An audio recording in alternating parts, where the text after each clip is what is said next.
Salve Maria, tudo bem com você? Estamos chegando à nossa leitura número 38 do Catecismo Maior de São Pio X. Você que está chegando agora, saiba que nós temos uma playlist, então você pode assistir os vídeos, a partir do primeiro e ir estudando junto conosco, Você que está nesse vídeo agora, fique até o final, acompanhe todo o conteúdo, estude com a gente. E você que está assistindo e ainda não é inscrito no canal, eu peço que se inscreva para continuar recebendo o nosso conteúdo, para que também o canal cresça, possa alcançar mais pessoas para que mais pessoas conheçam a fé e venham a se converter e, pela graça de Deus, receber a salvação e a vida eterna, não é mesmo? Então não deixe de dar uma curtida e se inscrever no canal e ajudar o canal quanto for possível. Antes de começar as nossas leituras aqui, vamos fazer uma breve oração. Em nome do Pai, do Filho e do Espírito Santo. Amém. Divino Espírito Santo, iluminai-nos e santificai-nos. Divino Espírito Santo, fonte de ciência, iluminai a minha alma e a minha inteligência. Em nome do Pai, do Filho e do Espírito Santo. Amém. Muito bem, vamos começar a ler agora o capítulo 7, ainda sobre os sacramentos, Neste momento vamos ler sobre o sacramento da extrema unção. Que é o sacramento da extrema unção? A extrema unção é o sacramento instituído para alívio espiritual e também temporal dos enfermos em perigo de vida. Aqui tem uma nota, Questões complementares do editor. Qual a matéria do sacramento da extrema unção? A matéria do sacramento da extrema unção é o óleo dos enfermos, consagrado pelo bispo na Quinta-feira Santa. Como se administra este sacramento? Este sacramento é administrado pelo sacerdote com diversas unções que correspondem aos sentidos externos do corpo.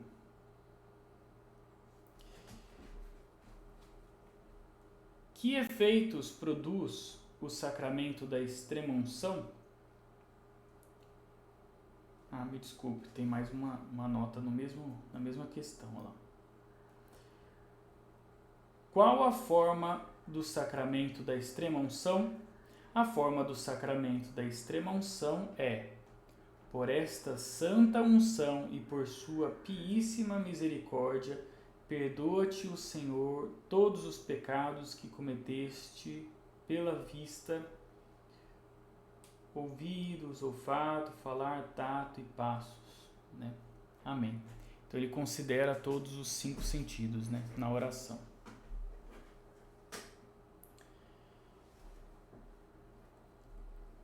Que efeitos produz o sacramento da extrema unção? O sacramento da extrema unção produz os seguintes efeitos. Primeiro, aumenta a graça santificante. Segundo, apaga os pecados veniais e também os mortais, que o enfermo arrependido já não possa confessar. Terceiro, tira a fraqueza, a languidez para o bem, que permanecem ainda depois de se ter alcançado o perdão dos pecados. Quarto, dá força para suportar pacientemente o mal, para resistir às tentações e para morrer santamente.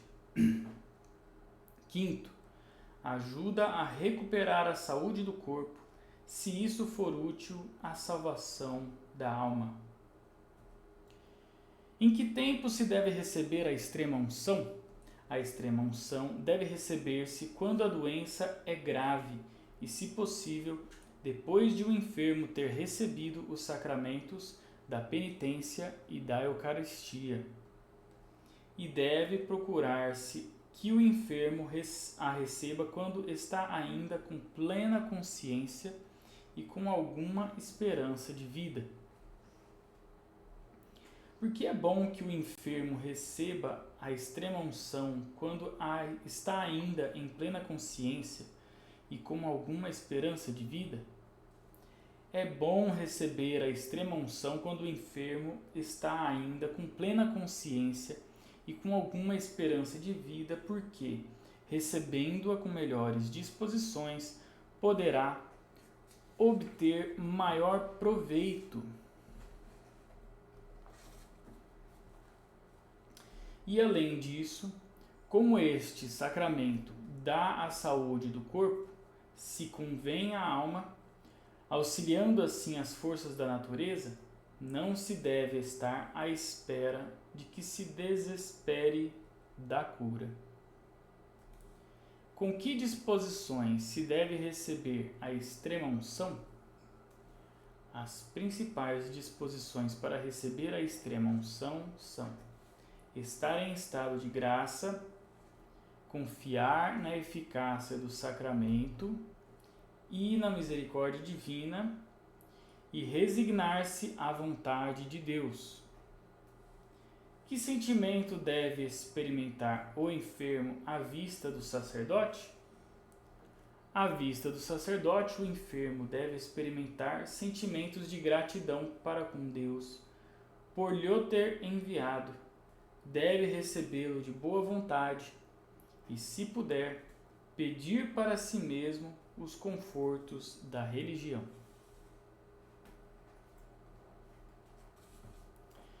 Agora avançamos para o capítulo 8, agora do sacramento da ordem.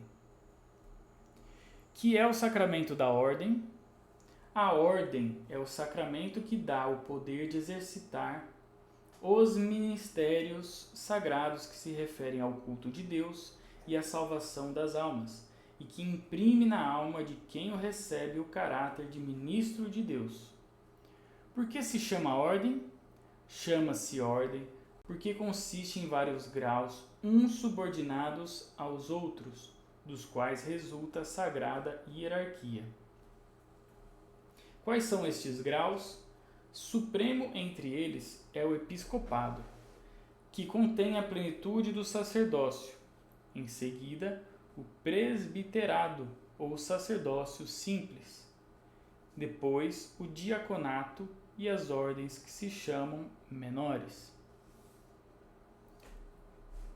Quando Jesus instituiu a ordem sacerdotal, Jesus Cristo instituiu a ordem sacerdotal na última ceia, quando conferiu aos apóstolos e aos seus sucessores o poder de consagrar a Santíssima Eucaristia, e no dia da sua ressurreição conferiu aos mesmos apóstolos e seus sucessores o poder de perdoar e de reter os pecados, constituindo-os assim os primeiros sacerdotes da nova lei em toda a plenitude do seu poder. Quem é o ministro deste sacramento? O ministro deste sacramento é só o bispo. É então grande a dignidade do sacerdócio cristão?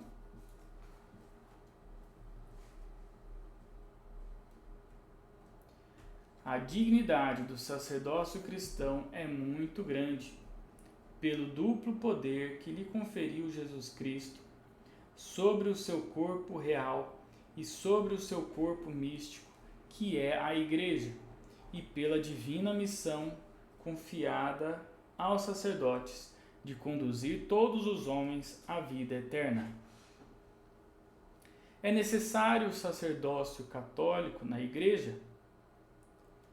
O sacerdócio católico é necessário na Igreja, porque sem ele os fiéis estariam privados do santo sacrifício da missa e da maior parte dos sacramentos, não teriam quem os instruísse na fé e ficariam como ovelhas sem pastor à mercê dos lobos. Em suma, não existiria a Igreja como Cristo a instituiu. então não acabará nunca o sacerdócio católico sobre a terra? O sacerdócio católico, não obstante a guerra que contra ele move o inferno, há de durar até o fim dos séculos, porque Jesus Cristo prometeu que as potências do inferno não prevaleceriam jamais contra a sua igreja. Será pecado desprezar os sacerdotes?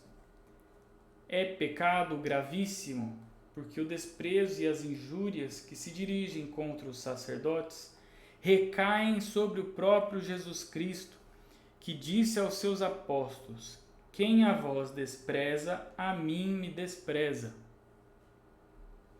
Qual deve ser o fim de quem abraça o estado eclesiástico?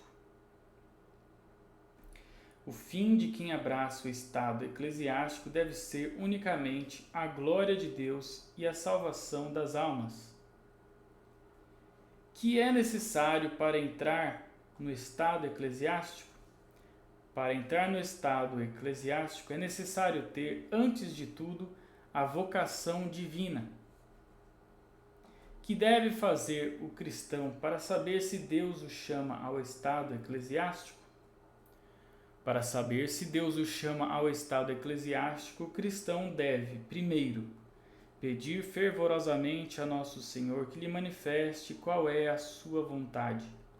Segundo, tomar conselho com o próprio bispo ou com um diretor sábio e prudente. Terceiro, examinar com diligência se tem a aptidão necessária para os estudos, para os ministérios e para as obrigações deste estado. Quem entrasse para o estado eclesiástico sem vocação divina faria mal? Quem entrasse para o estado eclesiástico sem ser chamado por Deus faria um mal muito grave e se poria em risco de perder-se. Fazem mal os pais que por motivos temporais induzem os filhos a abraçar o estado eclesiástico sem vocação?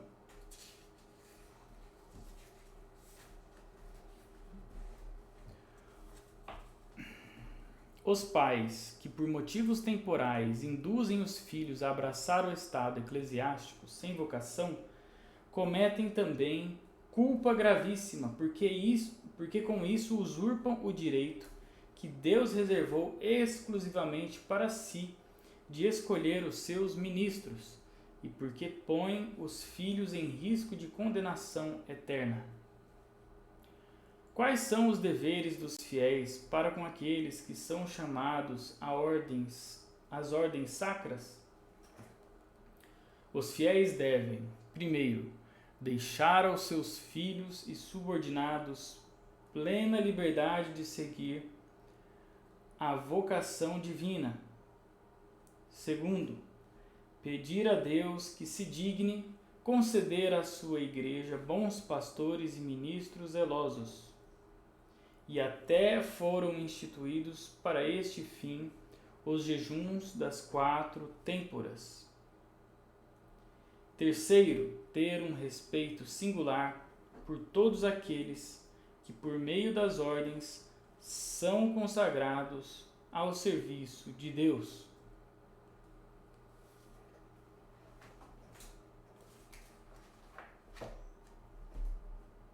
Em nome do Pai, do Filho e do Espírito Santo.